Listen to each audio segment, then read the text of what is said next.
तो आपको बता दें कि द्रौपदी मुर्मू देश की 15वीं राष्ट्रपति निर्वाचित हुई है। 25 जुलाई को राष्ट्रपति पद की शपथ लेंगी मुर्मू। कई राज्यों में मुर्मू के पक्ष में क्रॉस वोटिंग भी हुई। राष्ट्रपति चुनाव में सबसे ज्यादा असम में 22 क्रॉस वोट पड़े।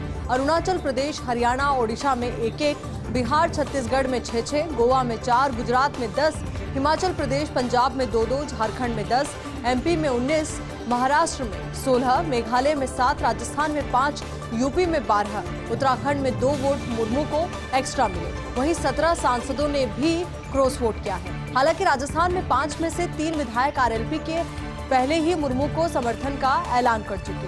तो वहीं जबकि राजस्थान में 2 वोट मुर्मू के पक्ष में पड़े हैं एक्स्ट्रा। तो मुर्मू के पक्ष में एक्स्ट्रा वोट पड़ते हुए नजर आए। और जिस तरीके से कल परिणाम सामने आए तो ये भी एक तस्वीर निकलकर सामने आई कि विपक्ष की ओर से साझा उम्मीदवार भले ही मैदान में था, पर शायद सभी की राय एकमत नहीं थी। यही वजह कि क्रॉस वोटिंग परिणामों में नजर आई। तो वहीं आपको बता दें कि द्रौपदी मुर्मू देश की 15वीं राष्ट्रपति निर्वाचित हुई है। 25 जुलाई को राष्ट्रपति पद की वो शपथ लेंगी। कई राज्यों में मुर्मू के पक्ष में क्रॉस वोटिंग भी हुई। राष्ट्रपति चुनाव में सबसे ज्यादा असम में 22 क्रॉस वोट पड़े। अरुणाचल प्रदेश, हरियाणा, ओडिशा में 1-1, बिहार, छत्तीसगढ़ में 6-6, गोवा में 4, गुजरात में 10, हिमाचल प्रदेश, पंजाब में 2-2, झारखंड में 10, एमपी में 19, महाराष्ट्र में 16, मेघालय में 7, राजस्थान में 5, यूपी में 12, उत्तराखंड में 2 वोट मुर्मू को एक्स्ट्रा मिले। वहीं 17 सांसदों ने भी क्रॉस वोट किया। हालांकि राजस्थान में 5 में से 3 विधायक आरएलपी के हैं। आरएलपी पहले ही मुर्मू को समर्थन का ऐलान कर चुकी है, जबकि राजस्थान में 2 वोट मुर्मू के पक्ष में एक्स्ट्रा पड़े। चलिए बात करते हैं चीनी राष्ट्रपति शी जिनपिंग के विरोध की। तो मिडिल क्लास के लोगों का 24 प्रांतों में विद्रोह। 1 करोड़ 30 लाख लोग नहीं जमा करा रहे हैं होम लोन की किस्त। आरोप है कि बिल्डर समय पर नहीं दे रहे हैं प्रॉपर्टी का कब्जा। चीन की जीरो कोविड नीति का प्रॉपर्टी सेक्टर पर बुरा असर पड़ रहा है। प्रॉपर्टी सेक्टर की मंदी जल्द ही चीन के अन्य सेक्टर्स को प्रभावित करेगी। जीरो कोविड नीति से 6 माह में बंद हो चुके 31 लाख उद्योग कारोबार।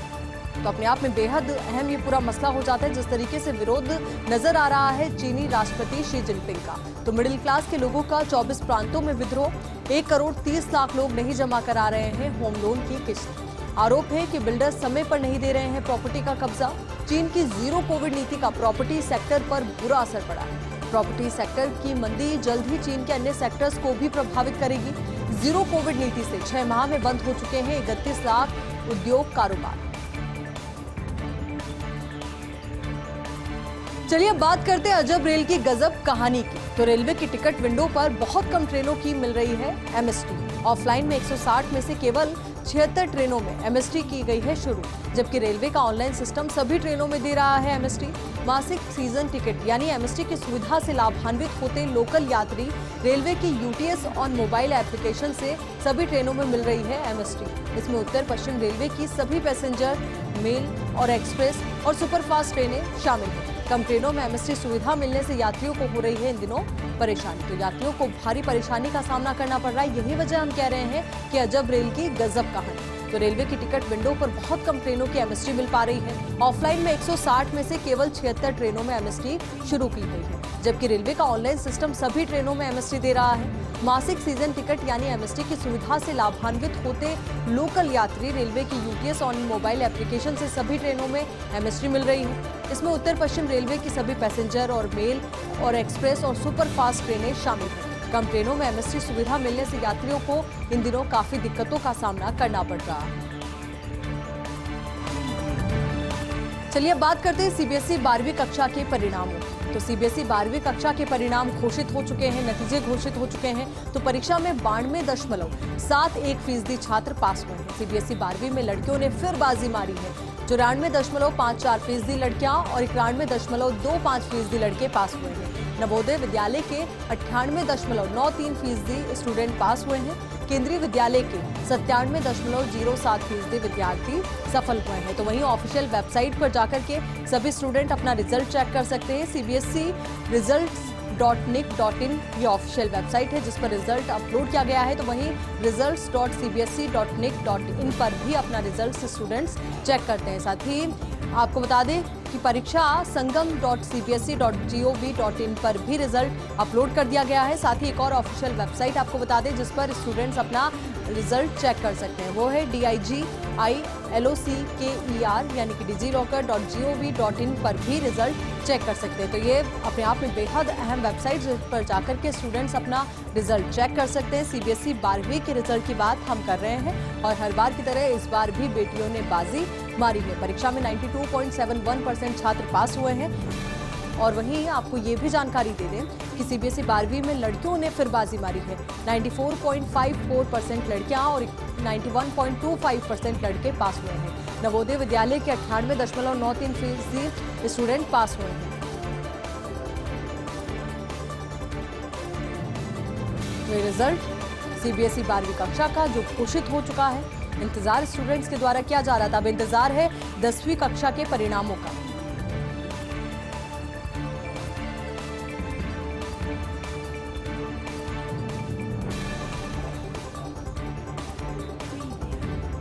चलिए बात करते हैं नीति आयोग के तीसरे इनोवेशन इंडेक्स की। तो लगातार तीसरी बार कर्नाटक पहले पायदान पर है। राजस्थान पिछले साल की तरह 12वें स्थान पर कायम है। प्रदेश के 44% स्कूलों में ही कंप्यूटर स्कूल ड्रॉप आउट अब भी 40% है। ईज ऑफ डूइंग में भी राजस्थान को मिले हैं 30 नंबर। राजस्थान को सर्वाधिक 33.39 अंक मिले हैं बिजनेस इंक्वायरमेंट।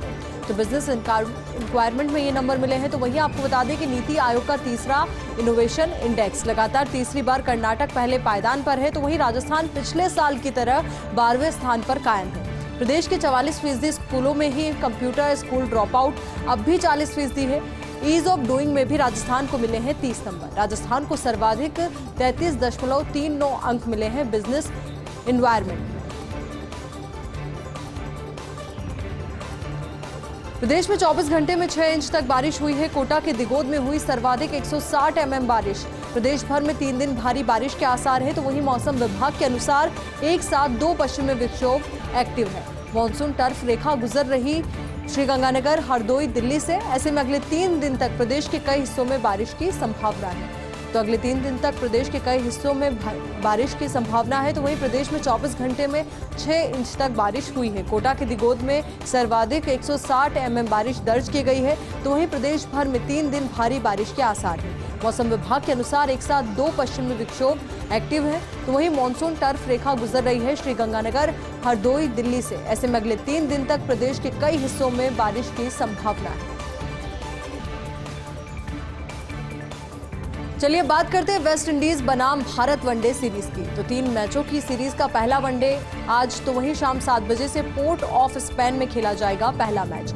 रोहित, विराट, बुमराह, शमी जैसे सीनियर प्लेयर्स उपलब्ध नहीं है। ऐसे में युवा खिलाड़ियों के पास जलवा दिखाने का पूरा मौका है। रोहित की गैर मौजूदगी में शिखर धवन संभालेंगे कप्तानी।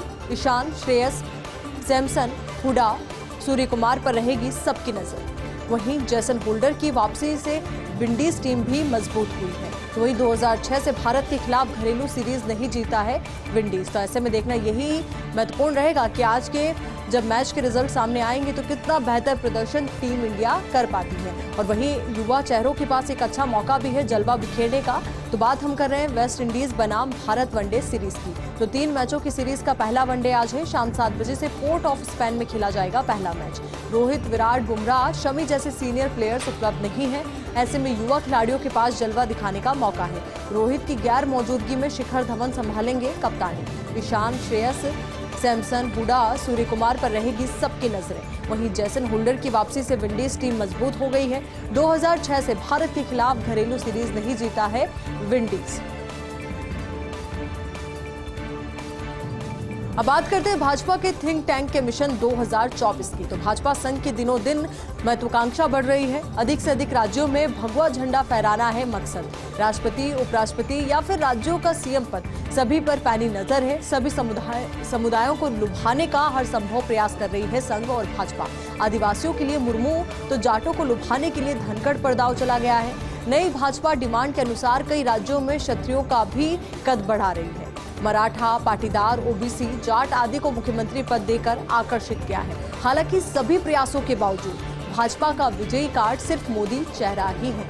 मोदी मैजिक आप इसे कहिए, जिसकी वजह से हर चुनाव में भाजपा भगवा झंडा फहराने में कामयाब होती है। पर अब बात यही हो रही है कि भाजपा का जो थिंक टैंक है वो मिशन 2024 को लेकर के हर एक रणनीति अपना रहा है और कोशिश और कवायद यही है कि हर महत्वपूर्ण पद से लेकर के राज्यों में भी भगवा झंडा फहराया जा सके। तो आपको बताएं कि भाजपा संघ की दिनों दिन महत्वाकांक्षा भी बढ़ रही है। अधिक से अधिक राज्यों में भगवा झंडा फहराना है मकसद। राष्ट्रपति, उपराष्ट्रपति या फिर राज्यों का सीएम पद, सभी पर पैनी नजरें बनाए हुए हैं। सभी समुदायों को लुभाने का हर संभव प्रयास भी किया जा रहा है। तो वहीं आदिवासियों के लिए मुर्मू तो जाटों को लुभाने के लिए धनकड़ पर दांव चला है। नई भाजपा डिमांड के अनुसार कई राज्यों में क्षत्रियों का भी कद बढ़ा रही है। मराठा, पाटीदार, ओबीसी, जाट आदि को मुख्यमंत्री पद देकर आकर्षित किया है। हालांकि सभी प्रयासों के बावजूद भाजपा का विजयी कार्ड सिर्फ मोदी चेहरा ही है। ओम प्रकाश राजभर को मिली है वाई कैटेगरी की सुरक्षा। यूपी सरकार ने ओम प्रकाश राजभर को दी है ये सुरक्षा। राष्ट्रपति चुनाव में मुर्मू को दिया था समर्थन। अखिलेश यादव के खिलाफ जाकर दिया था सपोर्ट। सुभाषपा प्रमुख और जहुराबाद से विधायक हैं ओम प्रकाश राजभर। तो जहुराबाद से विधायक हैं ओम प्रकाश राजभर, तो वहीं अब उन्हें वाई कैटेगरी की सुरक्षा दी गई है। यूपी सरकार ने ओम प्रकाश राजभर को ये सुरक्षा दी है। राष्ट्रपति चुनाव में मुर्मू को उन्होंने समर्थन दिया था। अखिलेश यादव के खिलाफ जाकर उन्होंने सपोर्ट उन्हें किया और यही वजह कि उन्हें सुरक्षा दी गई। हर घर तिरंगा अभियान का आगाज आज। अभियान को लेकर प्रधानमंत्री नरेंद्र मोदी ने ट्वीट किया है। 22 जुलाई का हमारे इतिहास में विशेष महत्व है। 22 जुलाई 1947 को तिरंगे को अंगीकार किया गया था। आज ही के दिन भारतीय राष्ट्रीय ध्वज बना था तिरंगा। इस वर्ष जब हम आजादी का अमृत महोत्सव मना रहे हैं, आइए हम हर घर तिरंगा आंदोलन को मजबूत करें। 13 से 15 अगस्त के बीच तिरंगा फहराएं या अपने घरों में प्रदर्शित करें। यह आंदोलन राष्ट्रीय ध्वज के साथ हमारे जुड़ाव को गहरा करेगा। तो एक बहुत बड़ा संदेश प्रधानमंत्री नरेंद्र मोदी ने देने की कोशिश और कवायद की है, क्योंकि इस अभियान का तो आगाज हो ही रहा है। साथ ही हर एक युवा में, नई पीढ़ी में ये मैसेज कन्वे करने की कोशिश भी उन्होंने की है कि तिरंगे का जो सम्मान है वो बरकरार रहे। साथ ही एक बहुत महत्वपूर्ण संदेश उनकी ओर से उन्होंने हर घर तिरंगा अभियान के आगाज को लेकर ये संदेश दिया है। ट्वीट के माध्यम से ये संदेश देते हुए कहा कि 22 जुलाई का हमारे इतिहास में विशेष महत्व है। 22 जुलाई 1947 को तिरंगे को अंगीकार किया गया था। आज ही के दिन भारतीय राष्ट्रीय ध्वज बना था तिरंगा। इस साल जब हम आजादी का अमृत महोत्सव मना रहे हैं, आइए हम हर घर तिरंगा आंदोलन को मजबूत करें। 13 से 15 अगस्त के बीच तिरंगा फहराएं या अपने घरों में प्रदर्शित करें। यह आंदोलन राष्ट्रीय ध्वज के साथ हमारे जुड़ाव को गहरा करे।